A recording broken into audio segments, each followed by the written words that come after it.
आज अतिशय आनंदाची गोष्ट आहे की कालच मुख्यमंत्र्यांच्या हस्ते लाडकी बहीण योजनेचा आम्ही शुभारंभ केला आणि शुभारंभानंतरचा पहिला कार्यक्रम स्वराज्याच्या राजधानीमध्ये साताऱ्यामध्ये होतो आहे आणि 50,000च्या वर आमच्या माता भगिनी या ठिकाणी उपस्थित आहेत।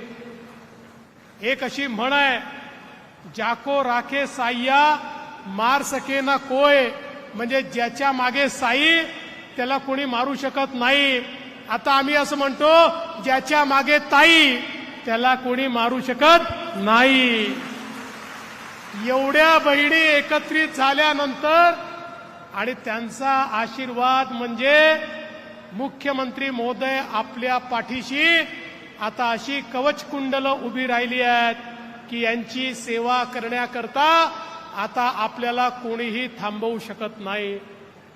खरं म्हणजे या महाराष्ट्रामध्ये आणि देशामध्ये आमच्या महिलां केंद्रित अशा प्रकारच्या योजना या सातत्याने आपण सुरू केल्या, कारण देशाचे प्रधानमंत्री माननीय मोदीजींनी सांगितलं, भारताला गरिबीतनं मुक्त करायचं असेल, विकसित भारताची निर्मिती करायची असेल तर महिलांना सक्षम करावं लागेल, महिलांना मुख्य धारेत आणावं लागेल, महिलांना मानव संसाधनामध्ये परिवर्तित करावं लागेल, महिलांच्या माध्यमातून या ठिकाणी अर्थव्यवस्था तुम्हाला संचालित करावी लागेल, तरच विकसित भारताचा आपला जो स्वप्न आहे ते आपण पूर्ण करू शकू। आणि त्याची सुरुवात माननीय मोदी साहेबांनी देशात केल्यानंतर या महाराष्ट्रामध्ये मुख्यमंत्री शिंदे साहेबांच्या नेतृत्वात महिला केंद्रित धोरणाची सुरुवात आम्ही केली। मग लेक लाडकी सारखी योजना असेल की ज्यामध्ये घरी मुलगी जन्माला आली तर ती 18 वर्षाची होतपर्यंत 1 लाख रुपये द्यायचे। आमच्या महिलांना एसटी मध्ये 50% मध्ये प्रवास करण्याकरता त्या ठिकाणी माननीय मुख्यमंत्र्यांच्या नेतृत्वात निर्णय घेण्यात आला। भगिनींनो, तुमची शक्ती काय आहे बघा, 50% एसटीचा प्रवास दिला तर इतक्या भगिनींनी प्रवास केला की नुकसानीत असलेली एसटी नफ्यामध्ये आली आणि आता त्या ठिकाणी एसटीला फायदा होतो आहे आणि महिलांचा देखील कॉन्फिडन्स वाढलाय।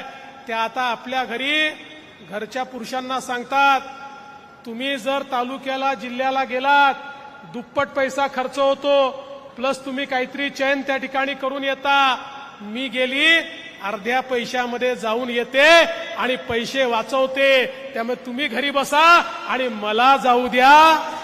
हा कॉन्फिडन्स आज आमच्या महिलांमध्ये या ठिकाणी पाहायला मिळतोय। आमच्या मुलींकरता शिंदे साहेबांनी आज या ठिकाणी मोफत शिक्षणाची व्यवस्था केली आणि सगळ्यात आनंदाची गोष्ट आहे लाडकी बहीण योजना। आज खऱ्या अर्थानं उद्या रक्षाबंधनाचा दिवस आहे। रक्षाबंधनामध्ये भाऊ तर ओवाळणी टाकतीलच, पण हे तुमचे राज्यातले जे भाऊ आहेत हे दर महिन्यात तुम्हाला त्या ठिकाणी ओवाळणी टाकणार आहेत, त्याच्यामध्ये कुठलाही खंड पडणार नाही। मी केवळ तुम्हाला एवढंच सांगण्याकरता आलोय, काही सावत्र भाऊ देखील आहेत, ते सावत्र भाऊ तुमची दिशाभूल करण्याचा प्रयत्न करतात। पहिल्यांदा सावत्र भावांनी कोर्टामध्ये जाऊन प्रयत्न केला लाडकी बहीण योजना थांबवायचा, कोर्टाने सांगितलं नो, आम्ही थांबवणार नाही, लाडक्या बहिणींची योजना सुरूच राहील। मग त्यानंतर त्यांनी वेगवेगळ्या प्रकारचे प्रयत्न करून पाहिले, पण मी जसं सांगितलं, ज्याच्या मागे ताई त्याला कोणी थांबवू शकत नाही। त्याच्यामुळे त्यांनी इतका थांबवण्याचा प्रयत्न केला तरी देखील काल 1 कोटीपेक्षा जास्त महिलांच्या खात्यामध्ये, भगिनींच्या खात्यामध्ये 3,000 रुपये पोचलेले आहेत आणि लवकरच अजून 1 कोटी महिलांच्या खात्यामध्ये ते जातील। आम्ही कुठल्याच बहिणीला वंचित राहू देणार नाही।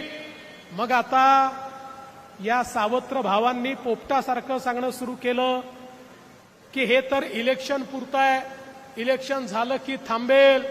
आम्ही त्यांना बजेटच दाखवलं.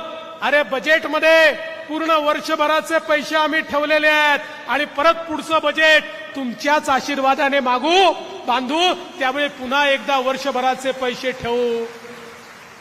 जर कायद्यामध्ये एकत्र 5 वर्षाचे पैसे ठेवता आले असते तर ते देखील आम्ही ठेवले असते, कारण आमच्या लाडक्या बहिणींकरता हे पैसे आहेत. पण काळजी करू नका. आणि तुम्ही बघा, हे ज्या प्रकारे बोलतायत, उद्या चुकीनं जर हे सत्तेमध्ये आले तर पहिलं काम काय करणार? लाडक्या बहिणींचं अनुदान हे थांबवणार. पण काळजीचं कारण नाही. तुमच्या आशीर्वादानं पुन्हा एकदा आपलं सरकार येणार आणि हे सरकार आल्यानंतर तुमचे पैसे असेच अबाधित त्या ठिकाणी सुरू राहणार. आज मला या गोष्टीचा आनंद आहे. आमच्या शेतकऱ्यांकरता आपण अतिशय चांगली योजना आणली. शेतकऱ्यांना मोफत वीज देण्याचा निर्णय आपण घेतला. आज आमच्या शेतकऱ्यांना पुढचे 5 वर्षापर्यंत विजेचं बिल हे भरण्याची आवश्यकता नाही. त्यांचं बिल सरकार भरणार, अशा प्रकारची योजना आपण आणली.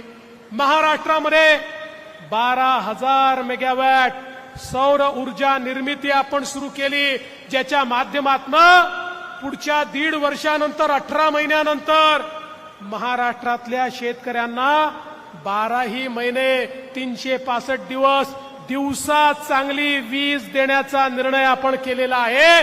कुठल्याही शेतकऱ्याला रात्रीच्या विजेच्या भानगडीत आपण त्या ठिकाणी ठेवणार नाही. खरं म्हणजे सातारा जिल्हा हा एक वेगळाच जिल्हा आहे. पहिलं पुस्तकाचं गाव सातारा जिल्ह्यात झालं. पहिलं मधाचं गाव हे देखील सातारा जिल्ह्यामध्ये झालं. आणि आता मला सांगताना आनंद वाटतो, महाराष्ट्रातलं पहिलं सौरग्राम हे देखील मान्याची वाडी हे देखील साताऱ्यामध्ये होत आहे. माननीय मुख्यमंत्र्यांच्या हस्ते त्याचं लोकार्पण होत आहे. याचा फायदा काय आहे? या गावातल्या सगळ्या आमच्या नागरिकांना आता वीज मोफत मिळणार आहे. घरची वीज, दुकानाची वीज, सगळी वीज मोफत. माननीय प्रधानमंत्री महोदयांनी प्रधानमंत्री सूर्यघर योजना आणली. या योजनेच्या अंतर्गत या गावामध्ये आपण काम केलं.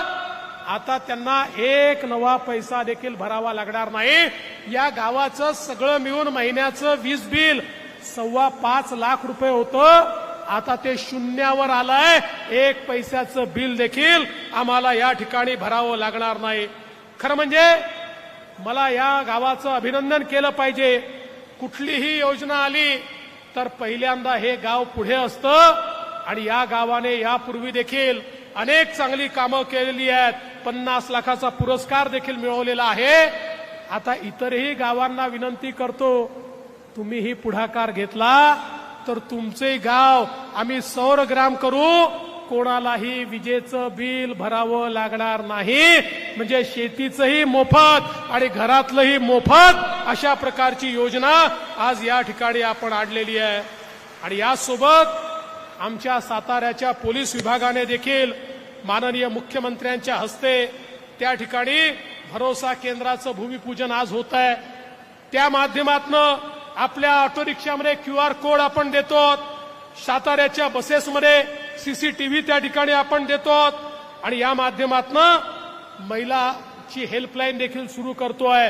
कुठल्याही परिस्थितीमध्ये महिलांना कुठल्याही त्रासाला सामोरं जावं लागणार नाही. आणि कोणी त्रास द्यायचा प्रयत्न केला तर समोरच पोलीस तुम्हाला तुमच्या हाकेवर उपस्थित असेल, तुमच्या मोबाईलवर उपस्थित असेल. अशा प्रकारची व्यवस्था आपण केलेली आहे. आणि माननीय मुख्यमंत्र्यांच्या हस्ते त्याचंही लोकार्पण आज होत आहे. मी आज पुन्हा एकदा आमच्या सर्व बहिणींना, सर्व भगिनींना रक्षाबंधनाच्या शुभेच्छा देतो.